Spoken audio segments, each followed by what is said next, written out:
Back to my channel సుదర్శన రెడ్డి. నేను వచ్చిన అందరూ ఎట్లా మంచిగా, మేము కూడా మంచిగా. మరొక interesting and most requested awaited video మన ఛానల్లో. అదేంటంటే మా హోమ్ టూర్ అనమాట. ఇది ఇల్లు ఇంకా పెయింటింగ్ వేయలేదు, అందుకని ఎన్ని రోజులు డిలే చేసినాం. ఇప్పుడు కూడా పెయింటింగ్ ఏం వేయలేదు, బట్ పైన రూమ్ ఖాళీగా ఉంది, అందుకనేసి హోమ్ టూర్ చేద్దామని డిసైడ్ అయినాము. అండ్ ఈరోజు ఇద్దరం ఫ్రీగా ఉన్నాం, సమీక్ష లేదు, అందుకే టైం దొరికింది కాబట్టి హోమ్ టూర్ వేసేస్తున్నాము. పెయింటింగ్ అండ్ ఇంటీరియర్ మొత్తం అయిన తర్వాత మళ్ళీ ఒకసారి వేస్తాము. ఇది మాత్రం రఫ్ ఏమంటారు రా హోమ్ టూర్ అనమాట. వితౌట్ ఏం సామాన్ ఏం లేకుండా ఒక హోమ్ టూర్ ఎట్లుంటుందో నేను చూపించబోతున్నా. పదండి. కింద అంతా సామాన్ ఉంది కదా, సో మెస్గా ఉంది. అండ్ ఇంట్లో వాళ్ళకి కూడా డిస్టర్బెన్స్ అవుతుంది కదా, సో పైన అయితే ఖాళీగా ఉంది. అదైతే మంచిగా ఎక్స్ప్లెయిన్ చేసుకుంటూ చూసుకోవచ్చు మనము. వెళ్దాం పదండి. Let's go let's go let's go. సరే తీసుకుందాము, తీద్దాం. ఓకే వద్దట, వద్దు, కావాలి కావాలి కావాలి కావాలి లంగలిద్దరు. సో ఇదైతే బయట నుంచి వ్యూ అనమాట. బయట నుంచి ఎట్లా కనిపిస్తుంది ఇల్లు అనేసి. సో మాదైతే G+1. సో కింద ఇప్పుడు అత్తమ్మ వాళ్ళు ఉంటారు, పైన అయితే ఖాళీగానే ఉంది. సో చెప్పినట్టు పైన తీస్తున్నాం అనమాట ఇప్పుడు హోమ్ టూర్. ఇది మెయిన్ గేట్ అండ్ ఇది ఎంట్రెన్స్. ఇది మెయిన్ గేట్. మెయిన్ గేట్ నుంచి ఎంట్రీ కాగానే కింద సేమ్ పైన కింద సేమ్ యాజ్ ఉంటుంది. పైన వస్తే కింద వచ్చినట్టే మెస్ డోర్లు. ఈ మెస్ డోర్లో పెద్ద కట్ ఉంది, అది చూస్తాను నేను. ఇటు బాల్కనీ అక్కడ బట్టలు పెట్టుకోవడానికి ఇట్లా పైన చూపిస్తాం కదా యాజ్ ఇట్ ఈస్. మళ్ళీ కింద చిన్నగా బాల్కనీ లాగా వచ్చి చుట్టూ ఒక మనిషి తిరిగి వచ్చేలాగా అంతే, కొద్దిగా స్పేస్. ఇట్లా గేట్ల నుంచి ఎంట్రీ కాగానే ఇలా రైట్ సైడ్ బేసిన్ ఉంది, వాష్ బేసిన్. దీని కిందనే ఇక్కడ సంపు వాటర్ది. దీని నుంచే పైకి ఎక్కడ వాటర్ అంతా ఈ మిషన్ భగీరథ వాటర్ వస్తాయి కదా, అదే. ఇది వచ్చేసి మోటార్, పైకి ఎక్కించే మోటార్, వాటర్ పైకి ఎక్కడానికి మోటారు. అండ్ వాళ్ళు వచ్చేసి ఎప్పుడైనా మనకి ఎక్కువ వాటర్ కావాలి అన్నప్పుడు, ఏమైనా లోపల కలగాలి వాటర్ తోటి అన్నప్పుడు ఇది వేసుకొని పైప్ వేసుకుంటాం.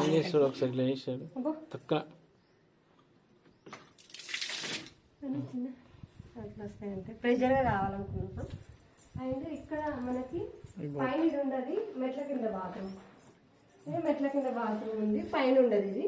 అండ్ ఇక్కడ మనం వాషింగ్ మిషన్ పెట్టుకోవడానికి కింద స్పేస్. ఇది కూడా పైన ఉండదు, ఇది కింద ఎక్స్ట్రా అనమాట. కిందికి పైనకి ఇది ఒకటి. ఇది ఎందుకు పెట్టిందంటే కింద నుంచి ఏమైనా కుక్కలు ఇట్లా రాకుండా అనమాట. ఇది సో ఈ గేట్, ఈ పైన ఇది ఎక్స్ట్రా గేట్. ఇది గేట్ నుంచి స్ట్రైట్ రాగానే సేమ్ ఇక్కడ వాష్ బేసిన్, సేమ్ కింద లాగానే రాగానే ఎంట్రీ రాగానే వాష్ బేసిన్. బట్ ఇక్కడ స్పేస్ ఎక్కువ ఉంది కాబట్టి కొంచెం పెద్దగా పెట్టించినాము. కింద స్పేస్ లేదు కదా, అందుకని చిన్నది కింద. సో ఇది వాష్ బేసిన్. సేమ్ బాల్కనీ కొద్దిగా స్పేషియస్గా అనిపిస్తుంది, ఎందుకంటే కొద్దిగా స్పేషియస్గా అనిపిస్తుంది మనకి, ఎందుకంటే ఫ్లోర్లు పెరిగినా కొద్దీ స్పేస్ ఎక్కువ అవుతుంది కదా, అందుకనేసి. సో ఇక్కడ బయట వచ్చింది మనకు బాత్రూమ్ ఒకటి. ఇది బయట బాత్రూమ్ అనమాట. ఓన్లీ ఇండియానే వెస్టర్న్ లేదు, ఇంకా స్పేస్ లేదని వెస్టర్న్ ఎక్కలేదు. ఇది బాత్రూమ్. ఈ బాత్రూమ్ సంగతి కూడా చెప్తాను. సేమ్ కింద ఇక్కడ కూడా వాష్ ఏరియా అండ్ చిన్న కొద్దిగా బాల్కనీ చుట్టూ మెస్ డోర్. దీనికోసానికి నాకు మా వారు, నేను వద్దు అని నేను పెట్టాలని మా వారు, అసలు అవసరమే లేదు మెస్ డోర్లు. బట్ మా వారు మాత్రం బలవంతంగా పెట్టించుకున్నారు, ఆయన ఇష్టంతో మెస్ డోర్లు. అండ్ ఈ డోర్ల సెలెక్షన్ డిజైన్ మాత్రమే నాది సెలెక్షన్, మిగిలిన అన్నీ మా వారు. సో ప్రతి ఒక్కరి కళ ఏంటంటే మనకంటూ ఒక సొంత ఇల్లు ఉండాలని, అది ప్రతి ఒక్కరికి ఉంటుంది. అట్లా నాకు కూడా ఉండే. అండ్ అంత కష్టపడి కట్టుకున్న మా ఇంటి గృహప్రవేశానికి, ఎవరికైనా గృహప్రవేశం అంటే ఎట్లా ఉంటుంది, ఇట్లా రెడీ కావాలి, అట్లా రెడీ కావాలి, ఇది చేసుకోవాలి, అది చేసుకోవాలి, ఇట్లా ఎన్నో థింగ్స్ ఉండే నా మైండ్లో. బట్ నేను లేకుండా మా ఇంటి గృహప్రవేశం జరిగింది. అంటే ఇండల వేరు, మా సైడ్ ఇండల వేరు అనమాట. అది జరిగింది. అది ఎంత పెయిన్ఫుల్గా ఉంటుందంటే అది అనుభవిస్తే తప్ప తెలియదు. చూసేటోళ్ళకు ఏముంది అని అనిపిస్తుంది. బట్ జీవితంలో ఒకే ఒకసారి వచ్చేది ఏదైనా ఉందంటే అది ఈ గృహప్రవేశం మాత్రమే. ఎందుకంటే బర్త్డేలు, యానివర్సరీలు ఇట్లాంటివి వస్తూనే ఉంటాయి. బట్ ఈ గృహప్రవేశం అనేది ఏంటంటే తెలీదు, ఫ్యూచర్లో మేబీ ఇన్ కేస్ మేము సిటీలో ఇల్లు కొనుక్కుంటే అప్పుడు ఇట్లా చేసుకుంటానేమో. కానీ మేము అంత కష్టపడి ఇల్లు కట్టుకొని ఊళ్ళో ఇల్లు కట్టుకుంటే ఆ గృహప్రవేశానికి నేను లేను. అది ఆ బాధ నాకైతే ఎప్పటికీ ఉండిపోతుంది. ఏం జరిగింది, ఎట్లా జరిగింది, నేను అసలు కళ్ళతోటి చూడలేదు, నేను అక్కడ ఉండలేదు. నాకు ఒక కోరిక ఉండే, ఇట్లా నేను మా ఆయన దేవుని ఫోటోలు పట్టుకొని ఇట్లా ఇంట్లోకి అడుగు పెడతాం కదా, అట్లా పెట్టాలన్నది నాకు మస్తు ఉండే అనమాట. బట్ మిస్ అయిపోయినా తెలియదు, అంతా మన మంచిగా అని అనుకొని ఊరుకున్నా అప్పటికైతే. ఎందుకంటే నా కోసం వెయిట్ చేసే టైము అప్పుడు లేదు. ఎందుకంటే ఉన్న సిచ్యువేషన్స్ని బట్టి ఆన్ ఫ్లో వాళ్ళు వెళ్ళిపోయారు అనమాట. గో విత్ ద ఫ్లో అనమాట. ఫ్లో తోటి వెళ్ళిపోయారు వాళ్ళు. అండ్ మెయిన్ హోమ్ టూర్ అని చెప్పి ఏమేమో మాట్లాడుతున్నాను అనుకుంటారా. సో టాపిక్ వచ్చేస్తే, సో ఎంట్రీ కాగానే మెయిన్ డోర్కి లెఫ్ట్ సైడ్లో మాకైతే మేము దేవుని రూమ్కి పెట్టుకున్నాం అనమాట. ఫస్ట్ మా వారు ఏమన్నారంటే ఒక షెల్ఫ్ లాగా పెట్టుకుందాంలే, దేవుని రూమ్ ఎందుకు సపరేట్గా ఒక కబోర్డ్ లాగా పెట్టుకుందాం అనుకున్నాము. బట్ తర్వాత లేదు సపరేట్గా ఉంటేనే బాగుంటుంది అని ఆలోచించి మళ్ళీ సపరేట్గా పెట్టించినాము. అండ్ ఇప్పుడు కొత్తగా ఇల్లు కట్టుకునే వాళ్ళకి నేను ఇచ్చే సజెషన్ ఏంటంటే, దేవుని రూమ్లో అసలు షెల్ఫ్స్ ఇట్లా పైన ఒక షెల్ఫ్ కింద ఒక షెల్ఫ్ అస్సలు పెట్టుకోవద్దు. కావాలంటే సైడ్స్కి పెట్టుకోండి, కానీ ఇట్లా దేవుళ్ళ పటాలు పెట్టుకునే దగ్గర మాత్రం 2-3 షెల్ఫ్లు ఉండొద్దు. ఎందుకంటే కింద కొన్ని దేవుళ్ళు పైన కొన్ని దేవుళ్ళు అట్లా ఉండొద్దు. ఉంటే దేవుళ్ళన్నీ ఒకే లెవెల్లో ఉండాలి, అట్లా అనమాట. లేదంటే దేవుని పైన కూడా సామాన్ ఏమి పెట్టద్దు, దేవుళ్ళ తల మీద పెట్టినట్టు అయిపోతుంది. సో నేను ఇది వద్దని మా వారికి నాకు ఎప్పుడైతే పెద్ద గొడవే జరిగింది. వద్దని నేను కావాలని మా ఆయన కావాలని పట్టుబట్టి పెట్టించుకున్నాడు మా వారు. బట్ మొన్న మేము ఎల్లమ్మ పండుగ చేసినాం కదా, అప్పుడు వాళ్ళు చెప్పారు ఇట్లా అమ్మవారి తల మీద ఏదైనా ఉంటుందా పెట్టొద్దంటే, మళ్ళీ అప్పుడు 1000 రూపీస్ ఖర్చు అయింది మాకు. జస్ట్ పైన వచ్చిన షెల్ఫ్ ఉంది కదా, అది కట్టర్తో కట్ చేసి దాన్ని సాఫ్ట్గా చేసినందుకు వాళ్ళు 1000 రూపీస్ తీసుకున్నారు మాకు. సో అదైతే ఫ్లాపు. నేను వద్దన్నందుకు మా వారు చేస్తే దానికి మళ్ళీ పని పడ్డది. అందుకని ఆడవాళ్ళు చెప్తే ఏదైనా ఎందుకు అని వినరు, నువ్వేం చెప్పేది అన్నట్టుగా చేస్తారనమాట. దాంతో మా వారికి అర్థమైంది, అరే అప్పుడు నీ మాట ఏనుంటే ఇప్పుడు ఈ పని తప్పేది అన్నట్టుగా. ఎందుకంటే ఇప్పుడు టైల్స్ వేస్ట్ అయిపోయినాయి, అక్కడ టైల్స్కి హోల్ లాగా పడి అదంతా రచ్చరచ్చలాగా అయింది. నేను అప్పుడు కూడా అది షేర్ చేసిన ఎల్లమ్మ పండుగ వీడియోలో. అండ్ ఈ డిజైన్ వచ్చేసి డోర్లో డిజైన్ ఉంది కదా, అది నా సెలెక్షనే. అండ్ ఇంకో ఆ ఏనుగులు ఫస్ట్ అయితే మేము పికాకులు కావాలనుకున్నాము. తర్వాత తెలిసింది ఏంటంటే ఇంట్లో మనము పికాకులు అసలు పెట్టుకోవద్దని నేను తెలుసుకున్నా. సో అందుకని పికాకులు తీసేసి అక్కడ మేము ఏనుగులు కస్టమైజ్ చేయించుకొని మేము పెట్టించుకున్నాం అనమాట. వాళ్ళు పెట్టిన డిజైన్కి పికాక్స్ ఉన్నాయి, మేము అక్కడ పికాక్స్కి బదులు ఎలిఫెంట్స్ రావాలని చెప్పినాము. అండ్ ఇక్కడ గంటలు రావాలని కూడా అనుకున్నాం ఫస్ట్. సో తర్వాత ఏమనిపించిందంటే, సో గాలి వస్తుంది ఇంట్లోకి, గాలి వచ్చినప్పుడు గంటలు సౌండ్ వస్తూ ఉంటుంది, సో డిస్టర్బెన్స్ అవుతుంది, వద్దని గంటలు కూడా మేము తీసేసినాం అనమాట. కానీ మంచిగా ఉంటాయి డోర్స్, స్టైల్గా అండ్ డివోషనల్గా అనిపిస్తాయి. పైన ఏనుగులు, సెకండ్ రో వచ్చేసి మనకి గంటలు పెట్టుకోవడానికి లాగా, థర్డ్ రో వచ్చేసి కలశం వచ్చి చాలా బాగుంటుంది. దేవుని రూమ్ను ఫాలో అవుతూ మాకు ఓపెన్ కిచెన్ అనమాట. మేము ఓపెన్ కిచెన్ పెట్టుకున్నాము. సో ఓపెన్ కిచెన్ పెట్టుకోవడానికి మెయిన్ రీజన్ ఏంటంటే స్పేషియస్గా ఉంటుంది మనకు కిచెన్. సో ఓపెన్ కిచెన్ పెట్టుకోకపోతే ఏంటంటే మధ్యలో అడ్డుగా గోడ వస్తుంది ఒకటి. అండ్ ఇటు సైడ్ డైనింగ్ ఏరియా పెట్టుకుంటామా, అక్కడ ఒక 4 సీటర్ కూడా మనకి డైనింగ్ టేబుల్ పట్టదు, జస్ట్ ఒక 2 సీటర్ టీపాయ్ లాంటిది ఒకటి పడుతుంది అంతే. సో అందుకనేసి మేము ఇంకా ఓపెన్ కిచెన్కి వెళ్ళిపోయినాము. అండ్ ఇక్కడ వాళ్ళు చేసిన పెద్ద మిస్టేక్ ఏంటంటే, ఈ మనకి కిచెన్ కంపార్ట్మెంట్ ఉంది కదా, దాని కింద షెల్ఫ్స్ పోస్తారు కదా, ఆ షెల్ఫ్స్ మొత్తం కార్నర్ వరకు పోసేసారు. అట్లా వేయడం వల్ల కింద సిలిండర్ ఎక్కడ పెట్టుకుంటారు, సిలిండర్ పెట్టుకోవడానికి మళ్ళీ సిలిండర్ వచ్చేసి ఇటు సైడ్కి వచ్చేస్తుంది. సో ఆ షెల్ఫ్లో మనం ఏం పెట్టుకోలేం, అంత కార్నర్లో ఏమైనా పెట్టుకుంటే మనకు అందవు, దొరకవు. సో ఇది ఫ్లాప్ అనమాట. ఎవరైనా కొత్తగా కట్టుకునే వాళ్ళు ఇక్కడ షెల్ఫ్ మాత్రం అక్కడ వరకు అవసరం లేదు, సగం వరకు పోయించి వదిలేసేయండి. అండ్ ఈ కిచెన్ కంపార్ట్మెంట్ కింద కూడా అండ్ సింక్ కింద కూడా మనం చిన్న చిన్న సెల్ఫ్ లాగా పోయించుకుంటే మనకి స్టోరేజ్కి బాగుంటుంది. అండ్ ఇంకొక main thing, Windows compulsory Windows కావాలి కిచెన్లో. నా ప్లాన్ ప్రకారం 2 విండోస్ రావాలి కిచెన్లో. బట్ మేము దేవునికి సపరేట్ రూమ్ పెట్టడం వల్ల మా కిచెన్లో ఇంకొక విండో రాలేదనమాట. లేదంటే ఇటు సైడు ఈ టైల్స్ వచ్చినాయి కదా, అంటే కిచెన్కి మనకు గ్యాస్ పెట్టుకునే స్టవ్ పెట్టుకునే దగ్గర అక్కడ కూడా ఒక కిచెన్ రావాలి మా ప్లాన్, విండో రావాలి మా ప్లాన్ ప్రకారము. బట్ అది మెట్లకు అడ్డుగా వస్తుంది మెట్లు ఎక్కేటప్పుడు అన్నట్టుగా అది తీసేసినాము. సో అక్కడ లేదు. అండ్ లెక్కలు కౌంట్ ఉంటుంది అనమాట. సో వాళ్ళ అకౌంట్ తోటి వెళ్తారు. మనం ఒక్కటి పెంచినా కూడా మళ్ళీ దానికి ఇంకొకటి యాడ్ చేయాలన్నమాట. సో ఒకటి యాడ్ చేయడానికి ఉండదు. సో అందుకనే డ్రాప్ అయిపోయినాము. అండ్ ఇంకొకటి ఇక్కడ కిచెన్ దగ్గర 2 షెల్ఫ్స్ అది సపరేట్గా తర్వాత వహించినాము. ఎందుకంటే ఖచ్చితంగా టీ పౌడరు లేదంటే ఒక పోపుల డబ్బా ఇక్కడ ఖచ్చితంగా ఉండాలి వంటకు దగ్గరగా. మరి ఇక్కడ పోయి తీసుకోవాలంటే లాంగ్ అవుతుంది అన్నట్టుగా నేను ఇటు సైడ్ పెట్టించుకున్నా ఒకటి. అండ్ కింద వచ్చేసి నాకు దేవుని రూమ్కి ఎదురుగా కొంచెం లెఫ్ట్ సైడ్ ఇప్పుడు వాల్ కనిపిస్తుంది కదా ఎంటీగా, అక్కడ నాకు షెల్ఫ్స్ ఉన్నాయి అన్నమాట. కింద నేను కావాలని వేయించుకున్నా, ఎందుకంటే నాకు స్టీల్ డబ్బాలు ఎక్కువ ఉన్నాయి, సామాన్ ఎక్కువ ఉంది కాబట్టి. సో నేను అక్కడ పెట్టుకుంటా, నాకు అవసరమైన ఎక్కువ నేను స్టీల్ ఐటమ్స్ వాడతా కాబట్టి నాకు ఖచ్చితంగా అక్కడ ఉండాలనేసి నేను అక్కడ షెల్ఫ్స్ వేయించుకున్నా. పైన ఈ షెల్ఫ్స్ ఉన్నాయి అన్నమాట, పైన కింద ఇది ఒక్కటే తేడా. కింద షెల్ఫ్స్ ఉంటాయి, పైన షెల్ఫ్స్ ఉన్నాయి అంతే. మంచిగా మాకైతే డైనింగ్ ఏరియా బాగుంటుంది పీస్ఫుల్గా, అంటే ఓపెన్ కిచెన్ కాబట్టి. అండ్ కిచెన్కి ఇక్కడ ఒక ఆర్చ్ ఇచ్చినాము. అసలు మా ప్లాన్ ప్రకారం ఈ ఆర్చే లేదు, అసలు ఫ్లాప్ ఈ ఆర్చ్ అయితే. అది ఎందుకు ఫ్లాప్ అంటున్నా అంటే, మేము డైనింగ్ టేబుల్ పెట్టాలంటే అది 4 సీటర్ డైనింగ్ టేబుల్ అయితేనే లోపల పడతాయి, లేదంటే అసలు పట్టదు. ఈ ఆర్చ్ వచ్చింది కదా, అది లోపలికి బయటకు తీసుకురావడానికి తగులుతుందన్నమాట డైనింగ్ టేబుల్కి. మేము మొన్న ఎల్లమ్మ పండుగ చేసినాం కదా, అప్పుడు పైకి షిఫ్ట్ చేసినాము, డైనింగ్ టేబుల్ కింద ఉన్న డైనింగ్ టేబుల్ పైన పెట్టినాము. అప్పుడు అసలు అది లోపలికి పోవట్లేదు ఆర్చ్ లోపలికి, మళ్ళీ స్క్రూలన్నీ నిప్పి లోపలికి పెట్టాల్సి వస్తుంది. సో అందుకని మేము అది పెట్టలేదు. సో ఆర్చ్ అయితే ఫ్లాప్. మీరు ఎవరైనా పెట్టుకోవాలనుకుంటే అసలు ఆర్చ్ పెట్టుకోకండి, అది డిస్టర్బెన్సే. ఒకవేళ డబుల్ డోర్ ఫ్రిడ్జ్ తీసుకోవాలన్నా ఇంకేది తీసుకోవాలన్నా కూడా కిచెన్ లోపలికి అది ఒక డిస్టర్బెన్స్ లాగానే ఉంటుంది. అండ్ ఇది వచ్చేసి రూమ్ అనమాట, మాస్టర్ బెడ్రూమ్. అన్ని బెడ్రూమ్లో ఒకటే బెడ్రూమ్, అది 1 BHK అనమాట. మాది 110 స్క్వేర్ యార్డ్స్ అనమాట. సో అందులో మాకు బయట ఈ కాంపౌండ్ వాళ్ళకి ఇచ్చిపెట్టడం, ఒక మనిషి చుట్టూ తిరగడానికి ఇడిచిపెట్టడం అదంతా పోను. మాకు 2 BHK టైట్గా పడుతుండే, బట్ మేము అది వద్దనుకున్నాము. సో 1 BHK అనమాట. సో ఈ కిందికి మీదకి తేడా ఏంటంటే, కింద వచ్చేసి మాకు వాషింగ్ మిషన్కి వీటన్నిటికీ మాకు బాత్రూంలోనే స్పేస్ వచ్చిందనమాట. పైన వచ్చేసి ఒక కార్నర్ మొత్తము బయటకు లోపలికి కలిపి డబుల్ వాష్రూమ్స్ ఇచ్చినాము.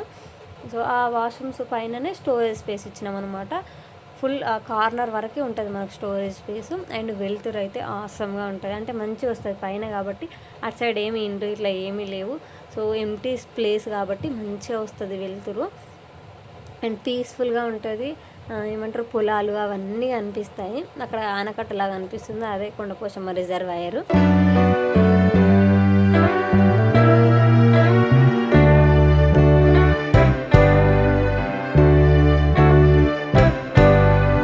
అండ్ ఇక్కడ ఓపెన్ స్పేస్ ఎందుకు ఇచ్చి పెట్టినామంటే, మాకు అందరికీ బీరువాలు ఉన్నాయి. సో బీరువా పెట్టుకోవడానికి కోసం కానీ మేము ఆ స్పేస్ ఇచ్చి పెట్టినాము. అక్కడ షెల్ఫ్స్ వేయలేదనమాట. లేదు మనకు బీరువా లేదు అనుకుంటే అక్కడ కూడా షెల్ఫ్స్ వేయించుకొని తర్వాత కబోర్డ్ పెట్టుకోవచ్చు.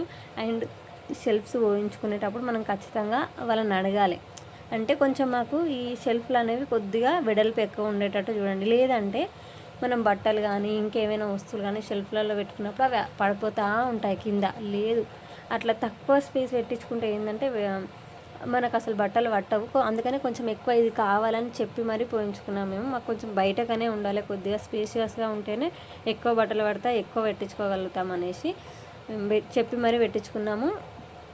అండ్ ఇంకొకటి, మేము ఒకవేళ 2 BHK పెట్టుకొని ఉండుంటే మాకు ఎంత ఇరుకు అవుతుండేనో. ఇప్పుడు ఈ ఖాళీ స్పేస్ కనిపిస్తుందంతా మాకు ఇంకొక బెడ్రూమ్ కిందకి పోయేది. అండ్ దీని డోర్ వచ్చేసి ఇటు సైడు దేవుని రూమ్కి ఎదురుగా వస్తుండే. సో ఇక్కడ ఈ కార్నర్ వరకు రూమ్ వస్తుండే అనమాట మాకు. సో ఎంత హాల్లో ఎక్కువ మనం గడిపేది హాల్లోనే. సో హాలే చిన్నగా ఉంటే ఎవరైనా గెస్ట్లు వచ్చినా ప్రతిదాకా పోయి బెడ్రూమ్లో కూర్చోరు కదా. సో మేము అనుకున్నాం, అసలు ఇప్పుడు మాతోటి ఇల్లు కట్టిన వాళ్ళకి మా చూస్తే అయితే వాళ్ళ 2 BHK మాది 1 BHK మాకు అనిపిస్తుంది. చాలా మంచి పని చేసినాం మేము 1 BHK పెట్టుకొని. ఎందుకంటే ఎవరైనా వస్తే అబ్బా చాలా విశాలంగా ఉంది, ప్రశాంతంగా ఉంది అంటారు మా ఇంటికి వస్తే. సో అంత ప్రశాంతంగా ఉంటుంది, అంటే విశాలంగా ఉంటే కొంచెం పీస్ ఆఫ్ మైండ్ ఎక్కువ ఉంటుంది అనమాట. సో అందుకనేసి మేము మంచి పని చేసినాం అనిపిస్తుంది. యాక్చువల్లీ నేనైతే అప్పుడే వాయిస్ ఓవర్ ఇచ్చిన, బట్ ఇల్లు ఎంటీగా ఉండడం వల్ల వాయిస్ అయితే ఇట్లా రీసౌండ్ వస్తుంది వాయిస్. ఇది మా ఆయన వాళ్ళ అమ్మమ్మ వాళ్ళ కుర్చీ. అంటే ఇట్లాంటివి మా ఇంట్లో కూడా ఉంటుండే, మా అమ్మమ్మ వాళ్ళ ఇంట్లో కుర్చీ. అప్పట్లో ఎంత గట్టిగా ఉంది చూసిరా, కింద కాలు పెట్టుకోవడానికి సపోర్ట్ ఇది అంత వచ్చింది. ఇప్పటి కుర్చీలు ఇక సపోర్ట్ లేదు, గిపోర్ట్ లేదు, అది ఒక్క దెబ్బ పెడితే అది పోతుంది. 100 ఏళ్ళ కుర్చీ అంటే ఇది.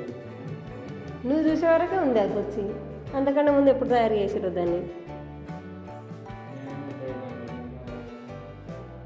అండ్ ఈ టీవీ యూనిట్ అయితే నేను వద్దనే చెప్పిన, అట్లాంటిది అవసరమే లేదు, ఎట్లాగో ఎల్ఈడి టీవీలే కదా, అంతే ఎందుకు డైరెక్ట్ టీవీ పెట్టుకుంటే అయిపోతుంది కదా అని నేనంటే మా వారుండి ఉండాలి షెల్ఫ్స్ ఒకటి కూడా లేకుంటే ఎట్లా అల్లో అన్నట్టుగా పెట్టించారు.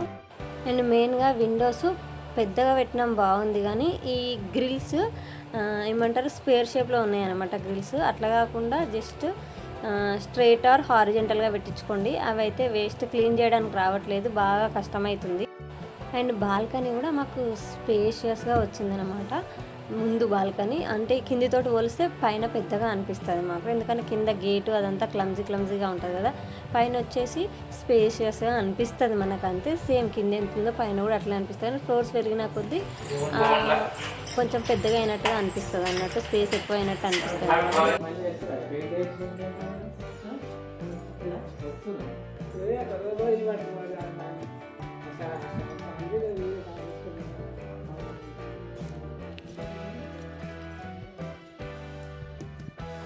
అండ్ ఈ డ్రమ్ సంగతి కూడా చెప్పాలి నేను. ఇప్పుడు అన్ని ఊర్లలో కోతులు ఎక్కువైపోయినాయి కదా, సో మా అమ్మ వాళ్ళ ఊర్లో కోతులు ఎక్కువైపోవడం వల్ల ఇట్లాంటి డ్రమ్ పెట్టుకున్న వాళ్ళందరి కోతులు వాటిని పగలగొట్టి అసలు ఖరాబ్ చేసేస్తున్నాయి. సో అందుకని ఇట్లాంటి డ్రమ్స్ కాకుండా ఇప్పుడు రింగ్స్ పోయించుకున్నారన్నమాట, సిమెంట్ రింగ్స్. అట్లాంటివి అయితే ఇంకా ఒక్కటేసారి వన్ టైం ఇన్వెస్ట్మెంట్ అనమాట, ఒకసారి వేయించుకుంటే ఇంకా లైఫ్ టైం దాకా అవి ఖరాబ్ కావు. సో అట్లాంటివి బెటర్, ఇవి ప్లాస్టిక్వి కాకుండా. మాకైతే ఇప్పుడైతే ఏం ప్రాబ్లం లేదు, కానీ ఇన్ కేసు ఇప్పుడు మా అమ్మ ఊళ్ళో ఎట్లా కోతుల బాధ ఉందో, తర్వాత మాకు కూడా అట్లాంటి బాధ వస్తే ఖచ్చితంగా మేము కూడా మార్చాల్సి వస్తుంది. సో అదొకటి మేము చేసినది మిస్టేక్.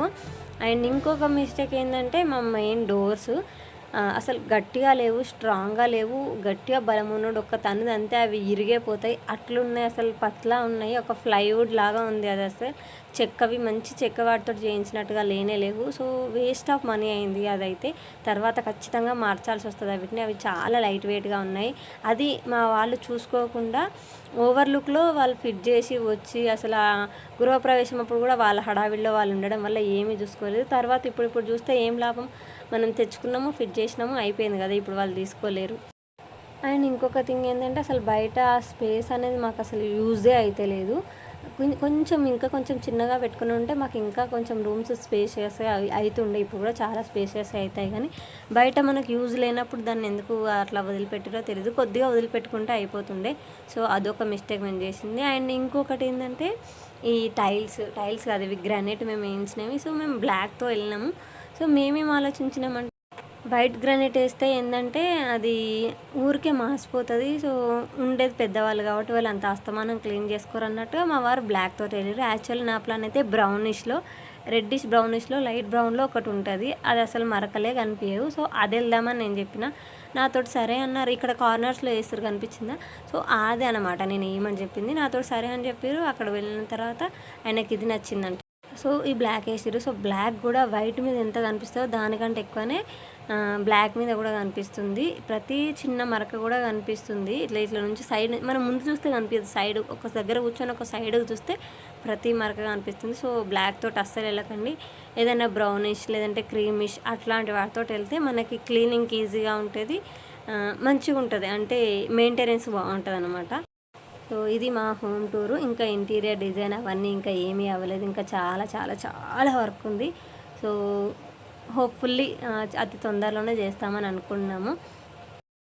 హోమ్ టూర్ చేసి వచ్చిన తర్వాత మా అమ్మమ్మతోటి కొద్దిసేపు ముచ్చట పెట్టినాను అనమాట. నేను కొంచెంసేపు చిట్ చాట్ చేసి ఇంకా నెక్స్ట్ డే మేమైతే సిటీకి రిటర్న్ అయిపోయినాము. సో ఇది మా హోమ్ టూర్. మీకు ఇంకేమైనా డౌట్స్ ఉంటే, ఏమైనా దేని గురించి అయినా డీటెయిలింగ్గా కావాలంటే నాతో కామెంట్ సెక్షన్లో షేర్ చేసుకొని నేను దాని మీద స్పెషల్గా వీడియో చేయడానికి ట్రై చేస్తాను. So that's it for the video. వీడియోలో మళ్ళీ కలుసుకుందాము. అప్పటిదాకా చూస్తూనే ఉండరు. సుదర్శనారెడ్డి, నేను Archana. Thank you for watching this video till the end. Bye, see you in next video.